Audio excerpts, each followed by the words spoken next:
Так, продолжение. Значит, сейчас испытываем вот такой двигатель коллекторный. Значит, схема та же, что я раньше показывал с асинхронным двигателем. А это теперь вот коллекторный двигатель. И вот такая та же банка этих. Значит, какая схема? От вот этой розетки через диодик питание и вот эти ограничивающие ток лампочки, питание поступает на вот этот трансформатор, используется как дроссель. Вот, на трансформатор, потом на одну обмотку с этой стороны, с другой стороны соединяется с другой стороны, соединяется с этой вот со второй фазой, и вот сюда вот на щетку идет, со второй фазой и на щетку. Ну все, вот этот теперь двигатель мы подключаем параллельно с конденсаторами, вот этим крокодильчиком. А второй конец конденсатора у меня вот здесь уже подключен к коллектору. То есть ротор и статор здесь соединены последовательно. Значит, какой будет эффект, сейчас посмотрим. Ну, включаем. Так, двигатель загудел, ни хрена не крутится, ток 0,32 ампера потек по переменному. Теперь берем параллельно, подключаем блок вот этих конденсаторов. Двигатель начал вращаться, хотя до этого не вращался уже. Смотрим, теперь ток стал 0,31 ампер. И вот что интересно, я же проверяю как, значит, использовать, чтобы не влияло на механическое воздействие этого двигателя. Ну вот, маленько рукой, сейчас пока ток небольшой, попробуем его уменьшить оборот. Уменьшаем 0,30, 0,29, то есть почти то же самое, ток поддерживается в этой степени. Вот если совсем затормозить, 0,27 получается, 28. То есть чуть-чуть уменьшается, но не совсем.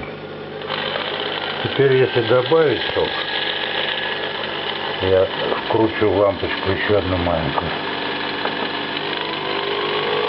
Вот, вкрутил, теперь две параллельно. Ток увеличился 0,40 стал ампер. Двигатель сильнее завращался. То есть переменным резистором, лампочками, можно добавлять ток. Вращение движка увеличивается. Теперь попробуем снова протормозить и посмотрим, что будет с током. Уменьшая обороты 0,39. То есть это торможение двигателя, механическая нагрузка почти не влияет на вот это. Ну она вообще не влияет, если точнее подобрать вот этот блок конденсаторов. Здесь, видать, или излишек, или не хватает. Скорее всего, излишек на несколько микрофарад. А так вот он эффект, пожалуйста. Тормозим, ничего.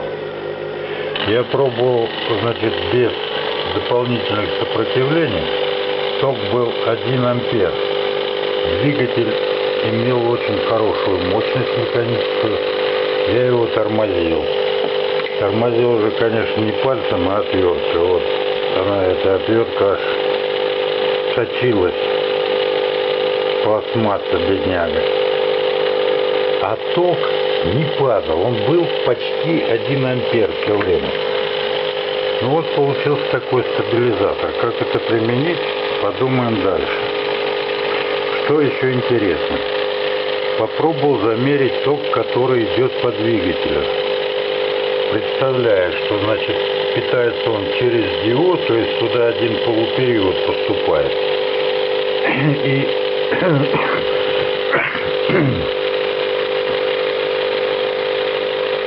И значит,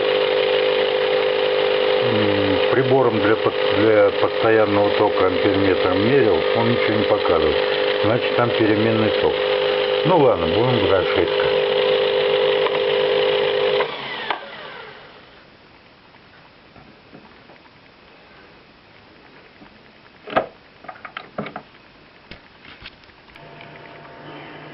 Запустить этот двигатель можно и без конденсатора. Значит, получается такая интересная штука.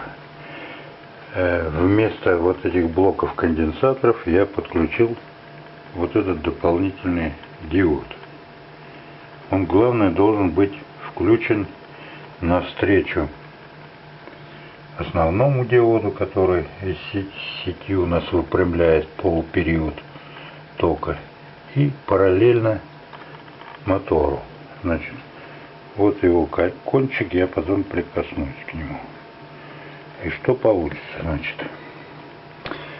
Двигатель тоже запускается в интересном режиме. Так, вот он еле крутится, 0,33. Теперь соединяем диод. Соединяем диод. Раз, двигатель начал вращаться. Но теперь, если мы его будем притормаживать, то ток будет добавляться. То есть вот было 32, тормозим, стал 33, значит 34, ну 35. То есть чуть-чуть добавляет. Сейчас добавим току, посмотрим. Вот добавил току, 0,40 стало. На 39. Притормаживаем, смотрим на амперметр. Значит, ток увеличивается. Но сейчас здесь, по идее, должен протекать постоянный ток. Его бы замерить, ну ладно. В следующий раз теперь. Такая штука.